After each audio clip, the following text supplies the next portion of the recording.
ଆରେ guys guys ପ୍ରତ୍ୟେକ ଝିଅ ମାନଙ୍କର ପ୍ରଥମ ପସନ୍ଦ ମୁଁ ଗୁପଚୁପ ଗୁପଚୁପ ମୁଁ ଜାଣିଛି ତମେ ଦେଖିକି ମତେ ତମ ପାଟିରୁ ଲାଳ ବାହାରି ପଳେଇ ଆସିଛି ମୁଁ ଜାଣେ।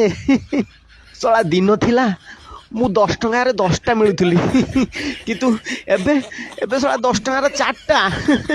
ଯେ ରେଟ୍ର ମୋ ଦରଦାମ ବଢ଼ୁଛି ମୋତେ ଲାଗୁଛି 2035 କି 40 ବେଳକୁ ଜମିବାରି ଘଡ଼ପଟା ସବୁ ଜିନିଷପତ୍ର ସବୁ ବନ୍ଧା ପକେଇକି ଗୁପଚୁପ କିଣିବା ପାଇଁ ଗଲେ ତମକୁ ଗୋଟେ ଗୁପଚୁପ ମିଳିବ। ମାର୍କେଟ ଯାଇକି ଝିଅମାନେ କିଛି କିଣନ୍ତୁ କି ନ କିଣନ୍ତୁ, କିଛି ଖାଆନ୍ତୁ କି ନ ଖାଆନ୍ତୁ, 2 ପ୍ଲେଟ୍ ଗୁପଚୁପ ଖାଇବାଟା ପୁରା କମ୍ପଲସରି।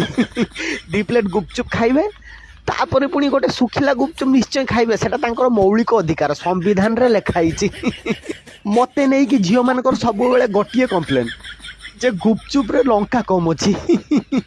ଗୁପଚୁପ ଦୋକାନୀ ଭାଇନା ପୂର୍ବରୁ 2 କେଜି ଲଙ୍କା ଢାଳିଥିବେ, ତାପରେ ଯେତେବେଳେ ପଚାରିବେ ଭଉଣୀ ଲଙ୍କା କେମିତି ଅଛି, ସେମାନେ କହିବେ ନା ଲଙ୍କା ବହୁତ କମ୍, ଆଉ ଟିକେ ପକାଅ।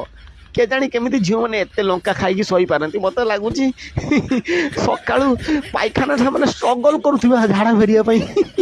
ମୋର ଟେଷ୍ଟ କେବଳ 2ଟା ଜିନିଷରୁ ବଢ଼େ, ଗୋଟେ ହେଲା ଖଟା ପାଣି, ଆଉ ଗୋଟେ ହେଲା ଗୁପଚୁପ ଭାଇନାଙ୍କର ଦେହର ଝାଳ। ଯେତେ ପର୍ଯ୍ୟନ୍ତ ଏଇ 2ଟା ନ ମିଶିଛି ଗୁପଚୁପରେ ଟେଷ୍ଟ ଆସିବନି ନା, ଜମାରୁ ନାହିଁ। ମୁଣ୍ଡ ଝାଳ ଆଣି ଥରେ 2 ଫଣ୍ଟା ଖଟା ପାଣିର ପକେଇଦେବେ, ତାପରେ ଗୁପଚୁପ ଖାଇବାର ଯେଉଁ ମଜା, ଆହା କି ଟେଷ୍ଟ। 5 ଷ୍ଟାର ହୋଟେଲରେ ବି ଖାଇଲେ ସେଭଳିଆ ଗୁପଚୁପର ଟେଷ୍ଟ ମିଳିବନି। ଝିଅମାନେ ପଛେ ମୁହଁରେ ମେକଅପ୍ ଲଗେଇବା ଭୁଲିଯିବେ, କିନ୍ତୁ ଗୁପଚୁପ ଖାଇସାରି ସେଇ ଯେଉଁ ଏକ୍ସଟ୍ରା ଲାଷ୍ଟକୁ ଯେଉଁ ଶୁଖିଲା ଗୁପଚୁପଟା ମିଳେ ସେଇଟା ଖାଇବା ପାଇଁ କେବେ ବି ଭୁଲିବେନି ନା ନା।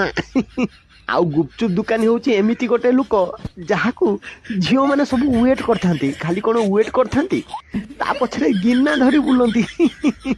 ଆଉ ଗୁପଚୁପ ହେଉଛି ଏମିତି ଗୋଟେ ଖାଇବା, এটা ଖାଇଲେ ତୁମ ପେଟ ପୁରୁ କି ନ ପୁରୁ କିନ୍ତୁ ମନ ନିଶ୍ଚୟ ପୁରିଯିବ।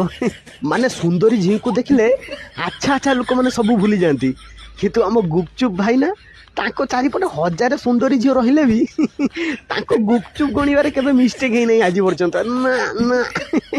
ବୈଜ୍ଞାନିକମାନେ ବି ମିଷ୍ଟ୍ରିଟାକୁ ସଲ୍ଭ କରିପାରୁନାହାନ୍ତି। କିଛି ପିଲାମାନଙ୍କ ପାଇଁ ତ ଗୁପଚୁପ ଗୁପଚୁପ ନୁହେଁ, ଗୁପଚୁପ ହେଉଛି ଗୋଟେ ମେଡ଼ିସିନ।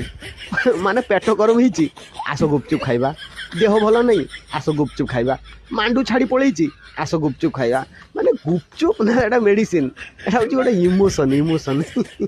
ଯଦି ଆମ ଓଡ଼ିଶା ଝିଅମାନଙ୍କୁ ପାୱାର ମିଳନ୍ତା, ଏମାନେ ବାଳ ଗୁପଚୁପଟାକୁ ହିଁ ଜାତୀୟ ଖାଦ୍ୟ ବୋଲି ଘୋଷଣା କରିଦେଇଥାନ୍ତେ ମୋତେ ଯାହା ଲାଗୁଛି।